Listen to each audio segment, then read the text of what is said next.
On the 12th of December, our church celebrates the feast of St Spyridon. The following are some thoughts on his life and works.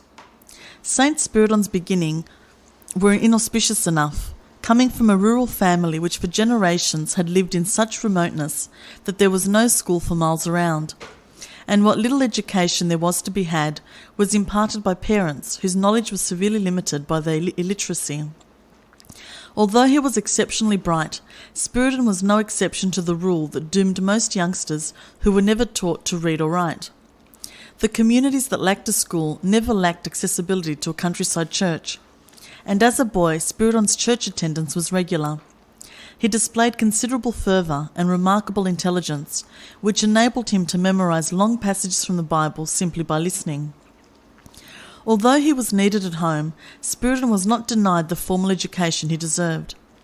His parents, not wanting to see his great talent and love for Christ restricted, sought counsel from their priest, who in turn arranged for the boy's education and religious training. Ordained a priest just after the turn of the 4th century, Spyridon was assigned to a rural community much like the one in which he had been reared, and made it his first act to use the church as a school for the education of children whose parents he convinced that their offspring could be made more useful citizens if they were given time enough from their chores to learn at least the rudiments of education, particularly how to read and write. His dedication to the people and his complete commitment to the Saviour did not go unnoticed, and he was appointed bishop of his province, a post in which he won the admiration of his flock and prominence in the international Christian community. Whenever he could get away from the responsibilities of his office, he chose to rest and refresh himself by returning to the hillside and to the sheep on his family farm.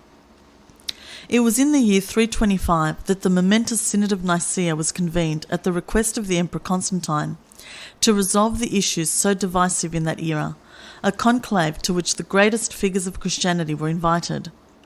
Among them was the shepherd bishop Spyridon, whose reputation preceded him and who was therefore made one of the directors. At this meeting Spyridon met St Nicholas, with whom he formed a lasting friendship, one destined to form a parallel of their lives, which comes down to us as a glorious part of the rich heritage of Christianity. Spyridon acquitted himself most honourably at this meeting, and was instrumental in reconciling differences which allowed for a successful conclusion to the most important council in early church history.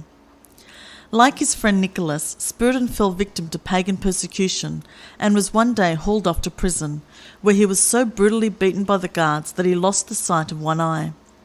Years of misery were to follow then, for rather than execute him, the Romans consigned him to the mines.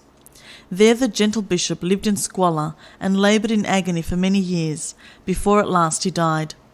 Faithful to the end, his last words were in praise of the Lord. His body was cast into a ditch, from which it was taken by friends for Christian burial. Later removed, his body lies intact to this day, preserved by the hand of God.